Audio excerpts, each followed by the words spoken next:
everybody. Keith here. Hoping everybody's having a good day, enjoying life, living life, loving life. I'll remind everybody, please hit that like, share, and subscribe button.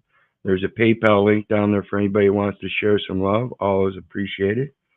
And of course, don't forget to check out the other links down there to my social sites, my actual website, my email, my other YouTube channels. Check them out.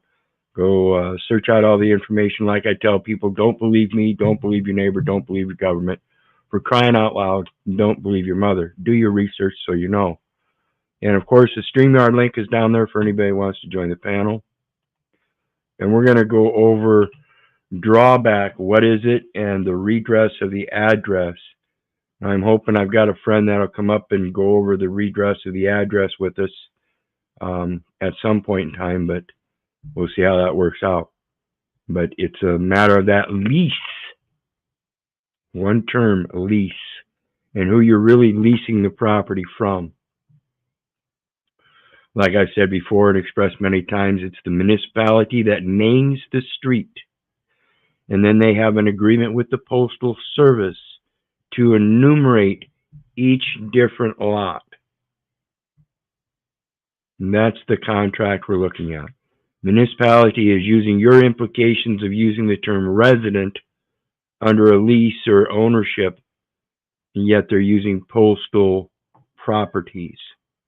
That's the trade name, trademark, all this under registration of a street name security. And you were taught how to give an address with a legal name, the house number, the bonding number with its street name securitized, and then the trust in which it's expressed as a 3-line national address format. We're going to go over that too. But for tonight, we're going to stick with the drawback and the Customs and Border Protection Form 5106. So let's get into it, folks. And here we have U.S. Customs and Border Protection. Drawback. So what is drawback? Drawback is the refund of certain duties, internal revenue taxes, and certain fees collected upon the importation of goods and refunded when the merchandise is exported or destroyed. When the merchandise is exported. So there's merchandise that was imported. This is your enumeration at birth. This is all important information in form of contract. It's all contract shit, like I've said before. And the merchandise that was imported, created through that enumeration at birth, has a process where you can get a birth certificate. And again, like I've expressed, that birth certificate, it fails its minimum standards where it says it's supposed to be registered in the United States. So it's not registered in the United States as of yet. You have the opportunity before you to have that birth certificate in your holding with a receipt saying that you purchased said merchandise, and now you're going to export it into the United States for proper registration if it can be had.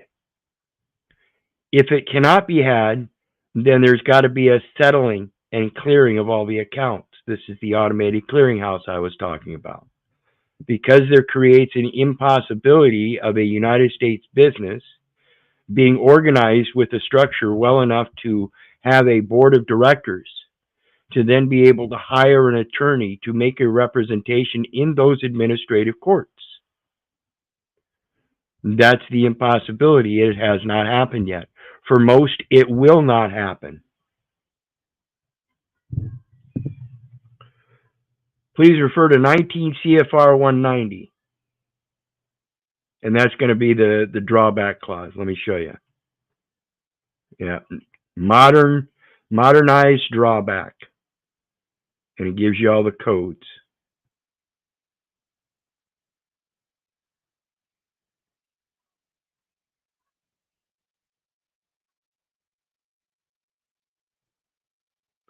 Look at definitions real quick.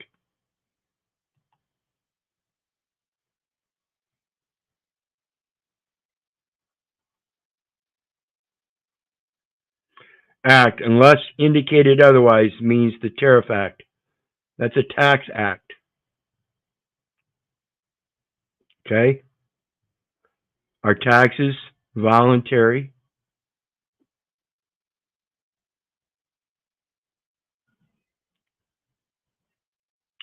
Drawback.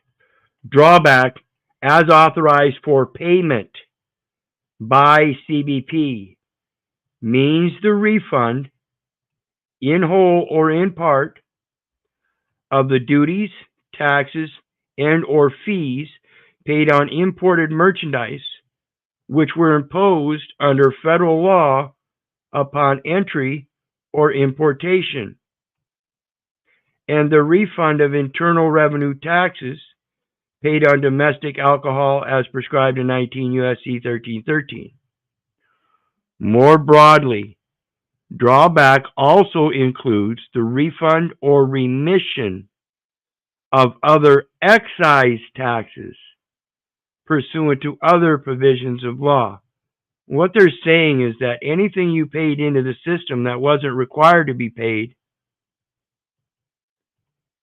because it wasn't pursuant to the provisions of law. Pursuant to the provisions of law says that it has to be voluntary. And if you were induced one way or another and can prove that the record is in error, you are not capable of the capacity of a United States business with a board of directors, again, like I said, culminating in the culpability of being able to be taxed to begin with. Drawback claim. Drawback claim as authorized for payment by CBP means the drawback entry and related documents required by regulation, which together constitute the request for drawback payment.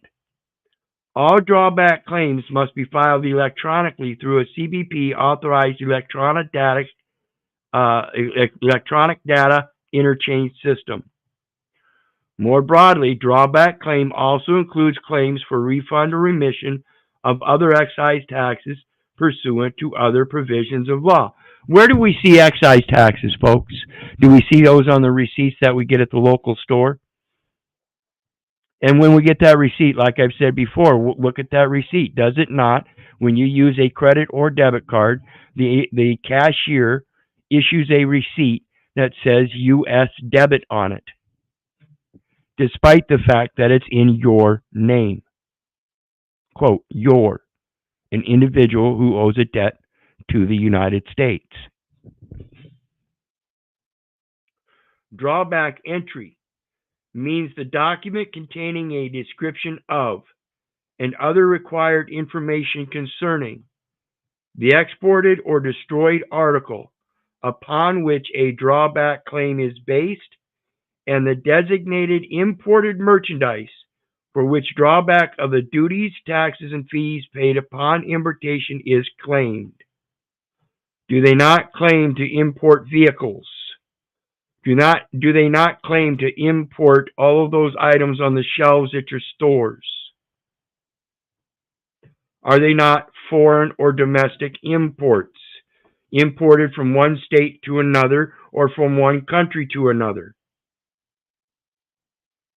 Drawback entries must be filed electronically. Hello, Rita. I tried to answer the phone, but Drawback office. I didn't call you. Drawback office means any of the locations where drawback claims and related applications or requests may be submitted. CBP may, in its discretion, transfer or share work between the different drawback offices, even though the submission may be to a particular office.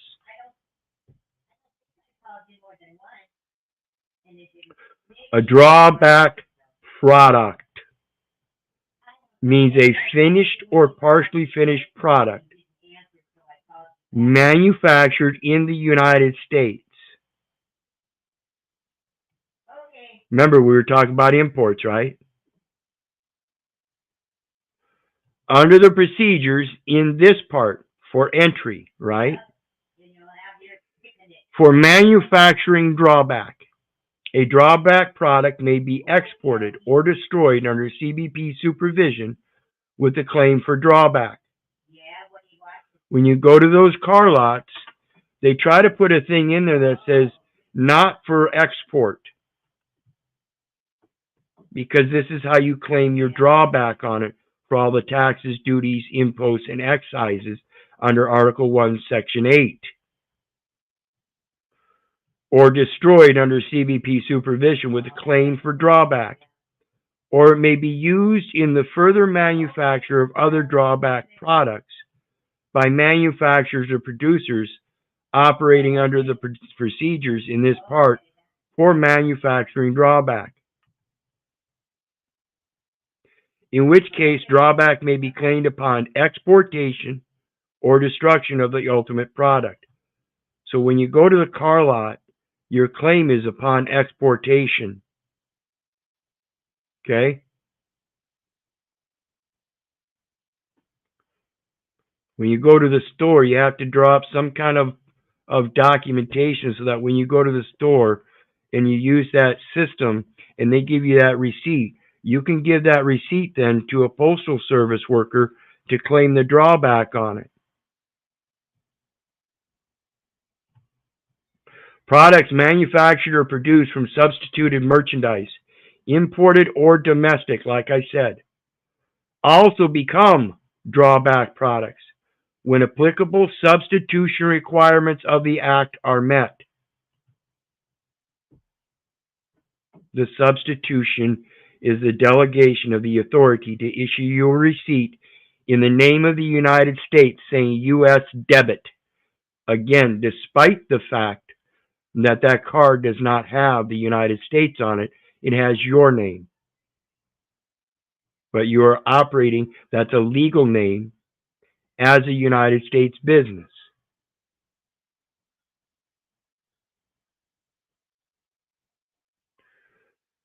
Drawback products may be designated as the basis for drawback or deemed to be substituted merchandise. For a drawback product to be designated as a basis for a drawback claim, any transfer of the product must be properly documented. And this is why we go to the documentation first for the correction of the record and its drawback. That's all we're doing here.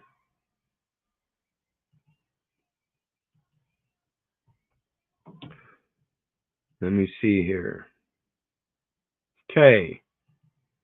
And on with the next one. It says drawback information updates. And let me get this link down there for anybody that wants to pop that up.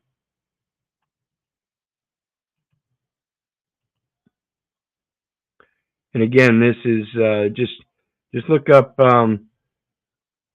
drawback, U.S. Customs and Border Protection.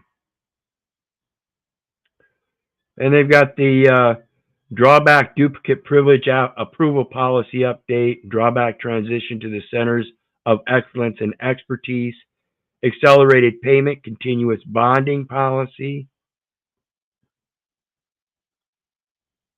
regulatory changes to drawback, CFP regulation or CBP regulations changes were made to 19 CFR 190, including appendices, revising 19 CFR Part 181 and 191 in accordance with TFTEA requirements, 19 U.S.C. 1313 as amended. Trade facilitation. What is that? Well, let's take a look at it.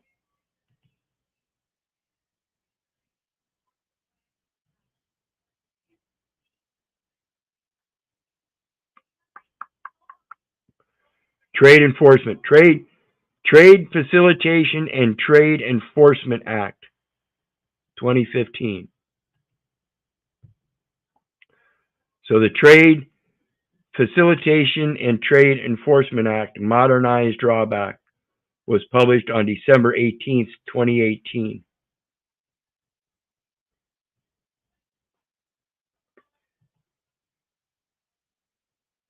And that's what we just read was the 19 CFR 190. We got into the definitions. So that's what we were just looking at. You want to look that up. So let's get on to this form. Because like we're talking about importers and everything, and like I've said in 19 CFR 149.3 data elements, they tell you that the buyer, seller, or shipped to party. That's an important term, shipped to party. That's that third party that we're talking about. He's the benefactor. He's going to receive the benefit through the beneficiary. And he's at the end of the mile, end of the line, the last mile, the final destination. Okay? He has nothing to do with the importing and exporting. He's not involved in the commercial aspect of it. Okay? And in that, it says 19 CFR 149.3 for the buyer, the seller, and the ship to party, a widely recognized commercially identifiable number can be used in lieu of the name and address. And that's why we're talking about redressing the address. So we come to this form, and it says, let me blow this up a little bit for everybody.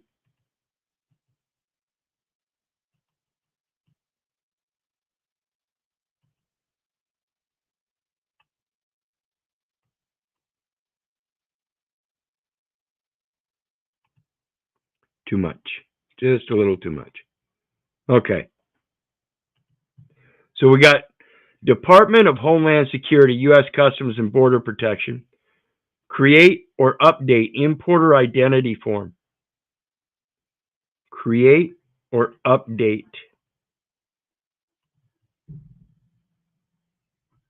Did you know that by presumption, by a wide presumption, a broad presumption, that resident is a importer, exporter in a foreign trade zone as a transfer agent?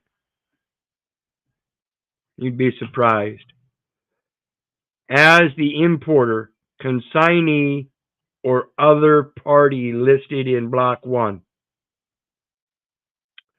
you are responsible for the validity of the information provided in this document. That's your obligation. Remember, we talked about the capital of the Postal Service shall consist of the equity. So if you want equity, you must first come with equity. Equity imputes an intent to fulfill an obligation. These people have an obligation, so do you. Any customs broker or third party. Again, throughout all jurisdictions, you will notice the use of third party. That should tell you something, and that's what I'm telling you. You are the third party. You are the third party benefactor, the one that is known as the obligee in their obligation and responsibilities and liabilities, who is submitting the information on your behalf is only obligated to convey this information to the Customs and Border Protection. Type of action. Mark all applicable. Notification of identification number. Change of name. Change of address. This is why I wish my friend would show up with the postal lease. We could talk about that here, but again, like I said, we'll hopefully get him up one of these days and talk about that, because that's what we're talking about. Change of address has to do with that postal lease. You turn 18 and you fill out a change of address form, and you shouldn't be doing that. You should be changing the address in a different manner. Like I said before, a 4-line address, simply by adding the United States of America at the bottom, changes it to an international address format. And we'll, again, like I said, talk about that. I'll show you where that's at. So then it says importer, business, private party name. Now, the private party name is what we're talking about. Okay, the private party name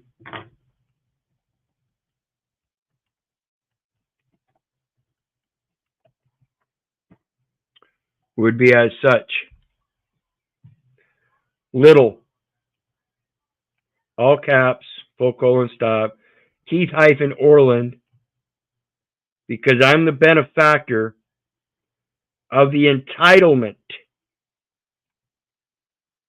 of common law. Okay? It's an expression. They don't understand it. All I got to do is explain it to them. They don't follow this grammar.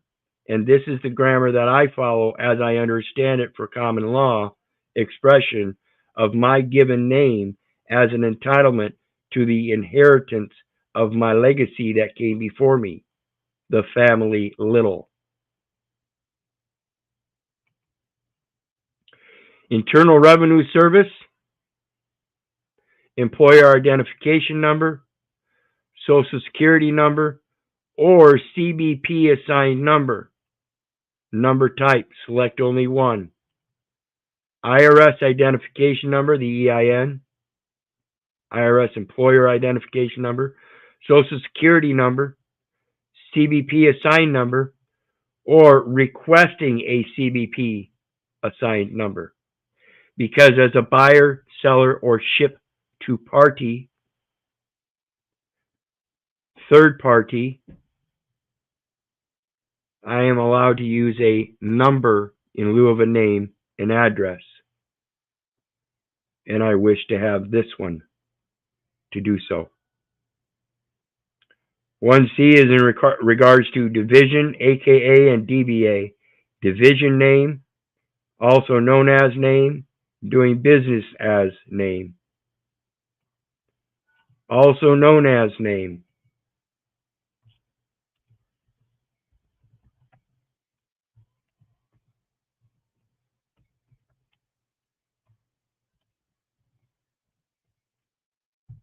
Which would represent the legal name with or without the middle name.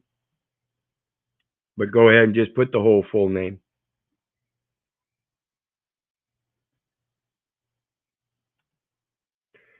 I wish to be assigned a CBP number. Check here for requesting a CBP assigned number and indicate reasons. I have a SSN but wish to use a CBP assigned number on all my entry documents.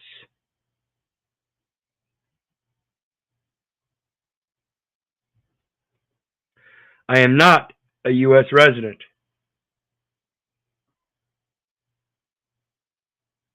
Okay? Those two both apply for me, for myself. Mark what you need to if this is what you're going to do. And again, I'm not even saying you got to use this form. I would suggest it. Expiration date 8/31/2024, expired yesterday. So even though it expired, the information can be put in affidavit form. This is the kind of information they're looking for, and all you have to do is learn how to express it in similar form.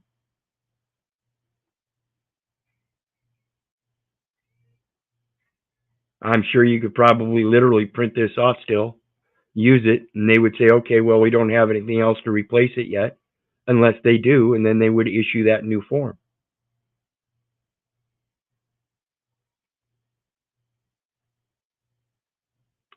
Type of company.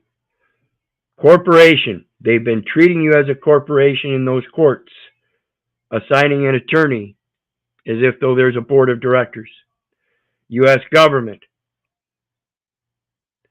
State and local government as a partnership through an individual. 5 U.S.C. 552A. Records maintained on individuals. Records maintained on individuals. That's even including from enumeration at birth. At enumeration at birth, that newborn infant is considered also a individual.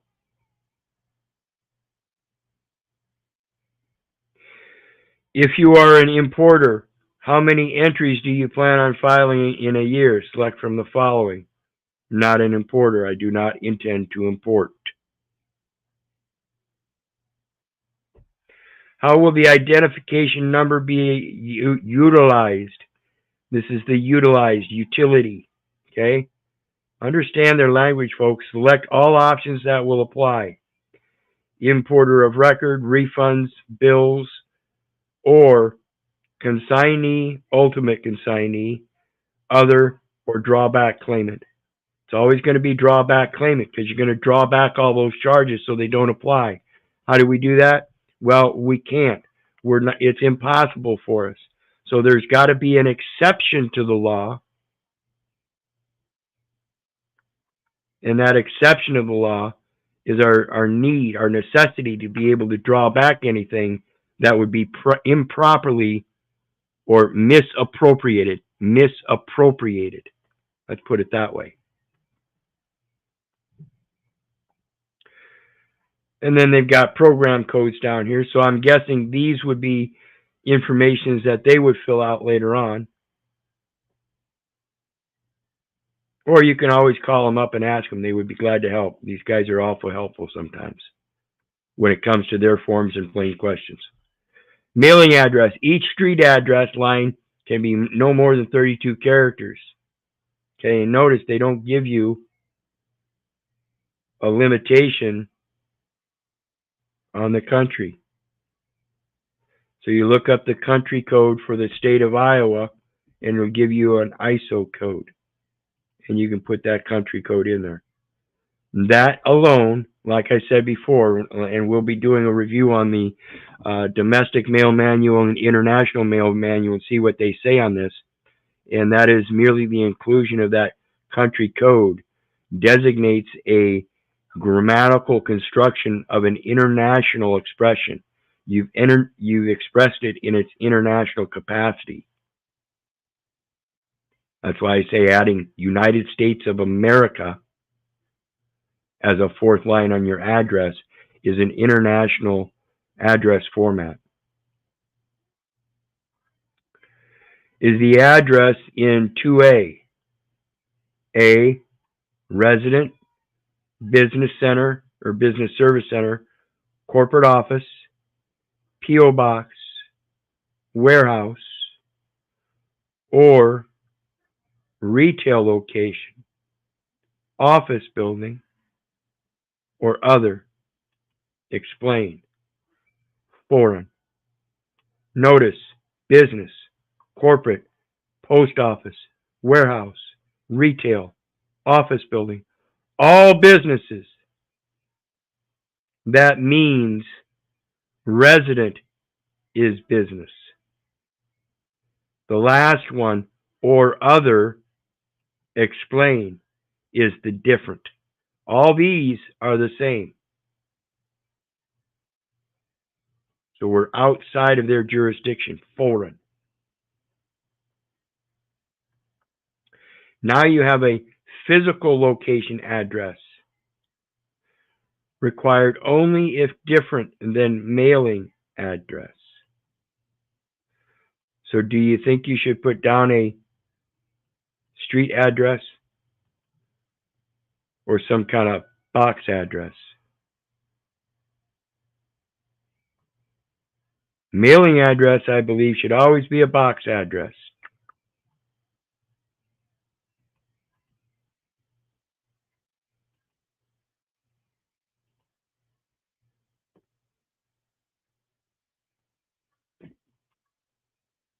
Physical location, of course, you would put all that, and again, your country ISO code.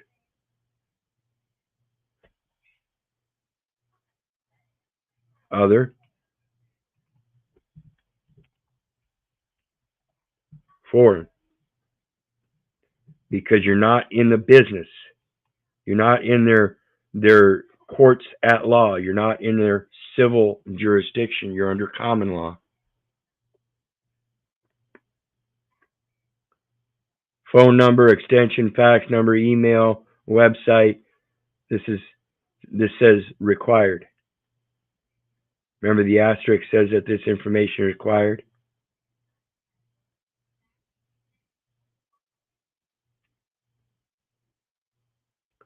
So now they're needing the electronic communications, folks.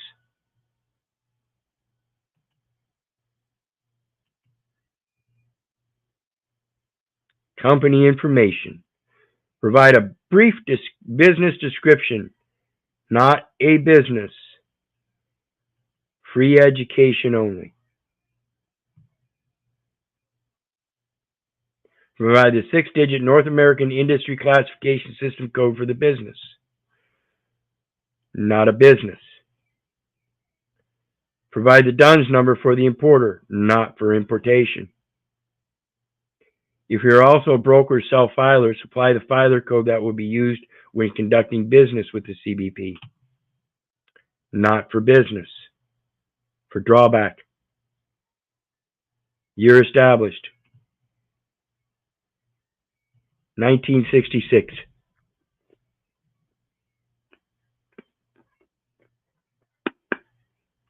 List the names and the Internal Revenue Service employer identification number, Social Security number, CBP related to business entities. The only business entity would be the Keith Orland Little Estate Trust established through the Postal Service's Enterprise Payment System account.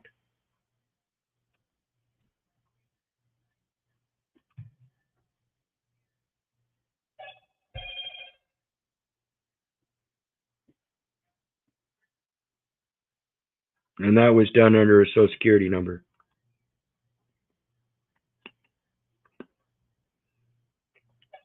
Primary banking institution, none. I don't have one. Postal Service, Enterprise Payment System, PayPal. If it's PayPal, it would be Bancorp of America routing number. They're the ones that have the account. And then MasterCard has the card, the product. And then PayPal operates as a holding company for an electronic database. Certificate or articles of incorporation. Notice it says locator ID. Certificate or articles of incorporation. So if you present a certificate, it's indicating that you don't have articles of incorporation, and that the certificate is used in lieu of. Certificate reference number, you give the certificate number. Business structure, beneficial owner. Equity deems the beneficiary to be the true owner. The officers listed in this section must have importing and financial business knowledge of the company listed in Section 1 of this form and must have legal authority to make decisions on behalf of the company listed in Section 1.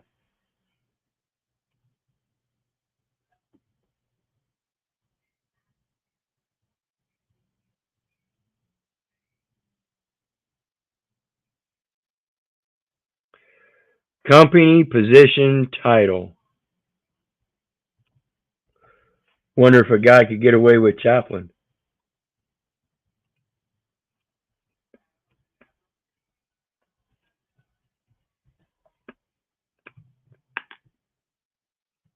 Notice it says last and then first middle. Remember what I showed you up above? Oops.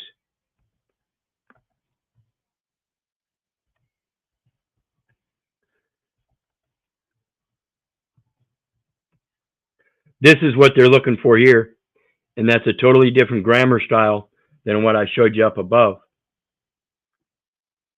See, this is a false English. This is a military-style English. And understand, we're talking about Customs and Border Protection. Real quick, let's get back to the certificate. So this makes it an international certificate. International Custom Certificate.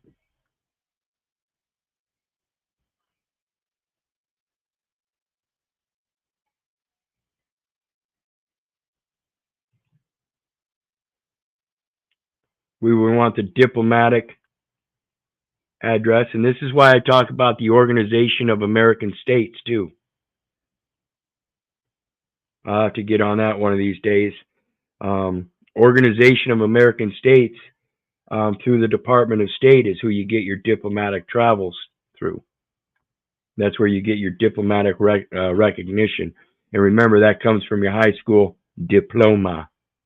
Nobody's recognized you yet. You've been stuck on the diploma side and haven't been diplomatic at all. Nobody's ever taught you how to go forth and spread the word.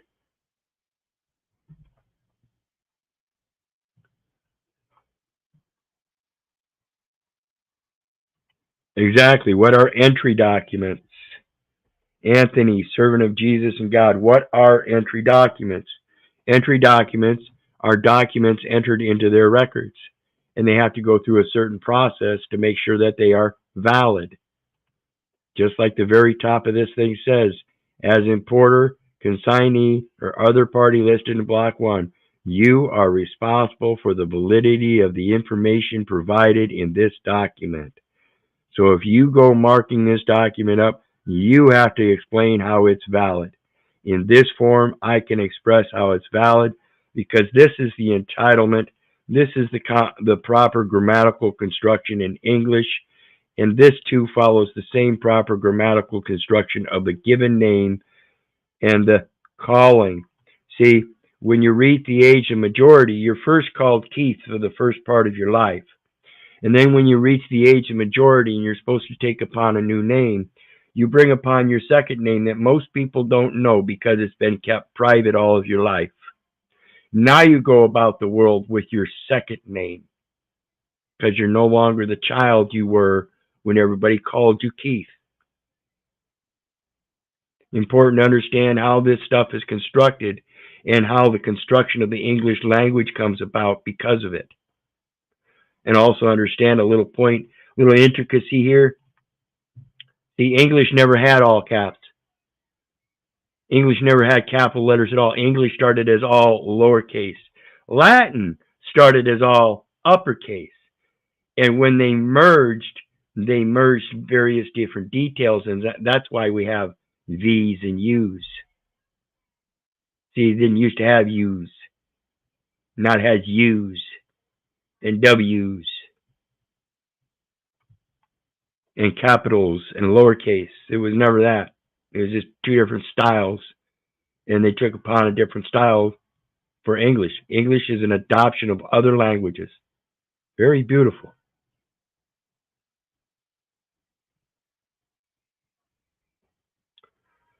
And then you go down here and you've got the certification.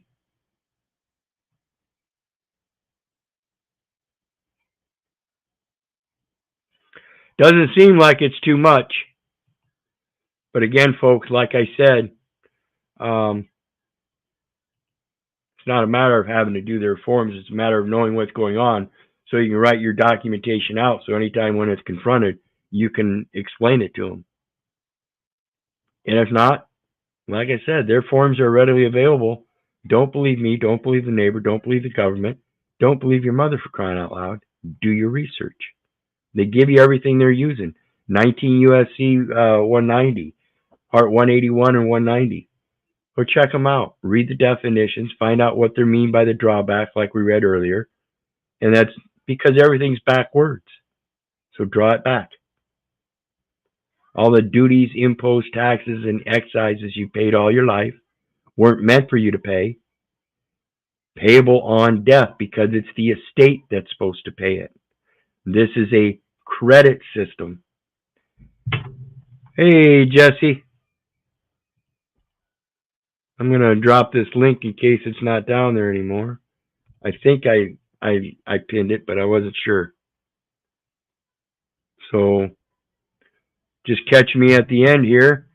If you want to jump up, great. We got Jesse on the way up, guys.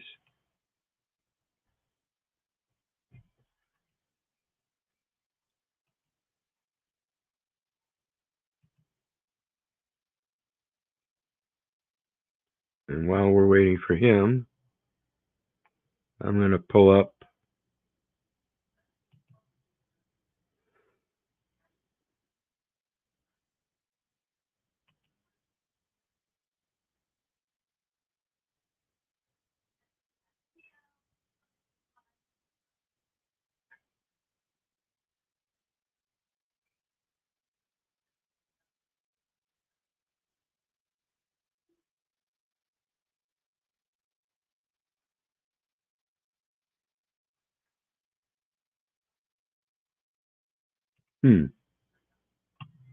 Oh, the link's down there, Jesse.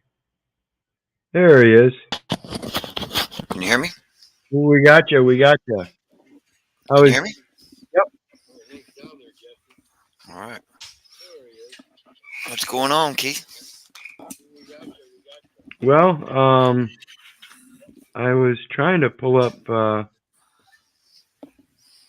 that lease document you got. I wanted to make sure it was viewable, but I don't want to show anybody any information that would dox you or anything. Like that certificate of title transfer, huh? I thought that was pretty awesome too when somebody sent it to me. I was like, well, what? Look at this. Oh my goodness. Was it you that sent me the postal lease? Yep. Yeah. Well, I'll be darned. I don't see it. You can just Google certificate of title transfer at the USPS and it'll come right up. Certificate of title transfer. I believe of leased property and assumption. So it's all based upon an assumption. Imagine that. Well, yeah, you've got to take upon you've got to assume the liabilities. What I was pointing out in the beginning of that document, you've got to assume that you have to carry on certain liabilities. If you don't, then you're not giving things equal consideration, and therefore you're not an honorable man. Therefore, they're gonna use it to try to take advantage of you. Yep. Well, just take advantage of the abandoned post or the property itself, really, because that's really all we're talking about is rights, titles, and interest. Right. Okay.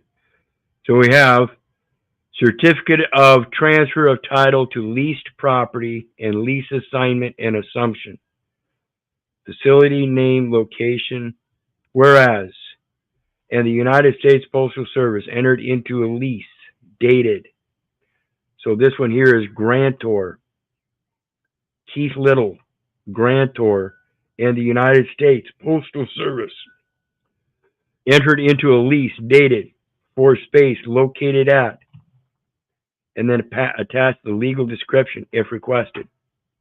Now, therefore, this is to certify that the above premises having the name and location noted above have been sold and transferred with all the rights, rents, and easements thereunto, belonging or appertaining, and that title therefore passed to. And you put the names of persons, company, or corporation to whom the title is transferred. That would be yourself. Well, herein, you want to put it to your entity. You don't ever want to give anything right, to your individual, right? Right. The all caps. The all caps. You're going to fall under some type of tax. So it's better that you gift whatever it is to a entity that you've created, that you have established, that you're doing business with, at a post that has a registered agent and an authorized representative on its behalf. Right. Right. And this is why we get the P.O. box. It's going to sit there in the P.O. box. Absolutely. And what I like to do is I like to tie in. I have a something that I live by. I don't do business where I sleep, period. Okay, and Right. what that means is that I never attach an address to any registration or application or things of that nature where it's going to acknowledge a change of address that identifies that I do business there where I sleep. So I change Right. my registered agent to the physical address of the post office. Literally to the physical address. So my identification is the physical address of the post office for my registered agent who's doing business at the post office box. So I'm Right. always in international waters, okay, governed by the law of contract of nations. And now that I'm an internationally protected person in that sense, I can take my claim to the proper channels, which would now be the Postmaster General. Right. Right? Not out in the territory trying to seek some type of summary judgment or go through some administrative process that at the end of the day, if they don't like you, they have, affiliation with whoever that you're trying to sue or bring claim against, they're going to exercise their discretionary power because you're out in the territory. So I like to Right. bring everything to the dry dock. Okay, so that at the end of the day, I can put a stop to that nonsense because I don't like discretionary things. Right? Yep. I should have the final say so in these things, not them. Is how I see it. Yep. And so it says, hereinafter called grantee by a good and sufficient deed, dated, and then you put the date, and that said lease for the premises herein described has been duly assigned to grantee, and that all rents for the said premises which become due from and after the first day of the first month thereafter following the date of execution of this instrument shall be paid to the above named grantee. In witness whereof I have executed this certificate of transfer of title to lease property and lease assignment and assumption agreement on da da da da. And notice it's got the witnesses on this side and the grantors on this side. Title, managing partner, power of attorney, etc. And notice it's common law. It's 4 witnesses. There's no Yes, notary. There's no notary on there. So right. 4 witnesses, is the title transfer right there in itself. You need a grantor, Yep, grantee, and 4 witnesses. yep. And the undersigned as successor lessor grantee hereby confirms transfer of title to said premises and assumes, approves, and adopts the above lease effective da da da and agrees to be bound by and undertakes to perform. There's that thing about taking upon that. You have a liability, you have a responsibility. Take it by knowing what you're doing and enforce it. Each and every term, covenant, and condition contained in the lease.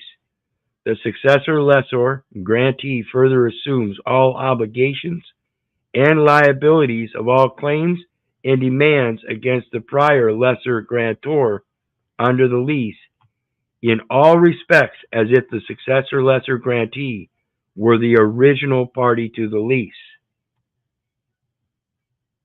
The successor lesser grantee also agrees to be bound by all written settlements or other written resolutions of disputes between the Postal Service and the prior lesser grantor.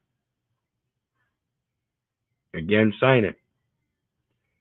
Taxpayer ID, none. You would use the CBP assigned number.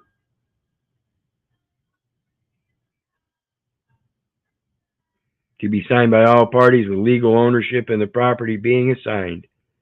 If documents signed by one individual on behalf of multiple owners, legal documents to be submitted with the assignment, partnership agreement, power of attorney, articles of incorporation, enabling resolution. So if you have somebody else sign this, besides yourself, you would have to have their title and their documentation proving that title. In other words, your agreement with them to give them that title. So there you go. And that's, notice, this does not have an OMB number on it. It's an assignment. It is an actual, look at the language. It's a trust assignment. By the language that you use in these places, telling them who, like here it says name of person, company, or corporation. This is to whom title is transferred. So they have to be entitled to receive it. That's the all uppercase name. The representative would be the legal representative in the upper lowercase. Can I jump in here for just a sec? Sure. Okay, so this is really, we have to understand what properties that this lease agreement is really talking about. Now, this I'll be damned. I wasn't even showing it this whole time. this document here doesn't pertain to anything that has been established outside of the post office. Okay, so it pertains just addresses where we have established places of businesses and residency.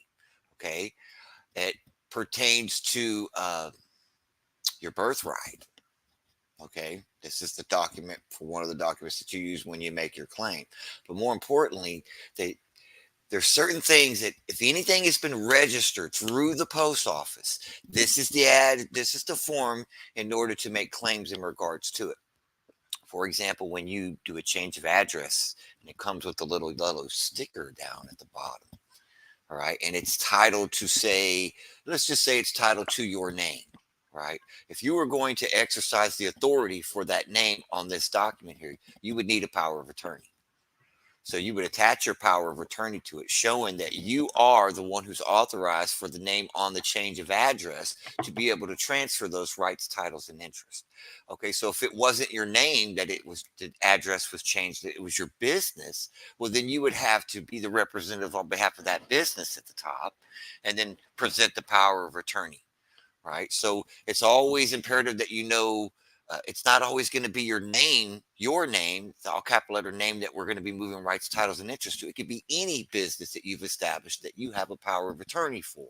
Okay. Right. And now you have this address change, and now you've created this trust in between, it's in between there where this mail's being going back and forth through that routing number, the BC number on the little yellow sticker, and then the account number down at the bottom right. So you could literally, any type of business. You just need to understand the trust format, what documents you need in order to facilitate and show that you have the authority to do what you're doing in regards to it. Right.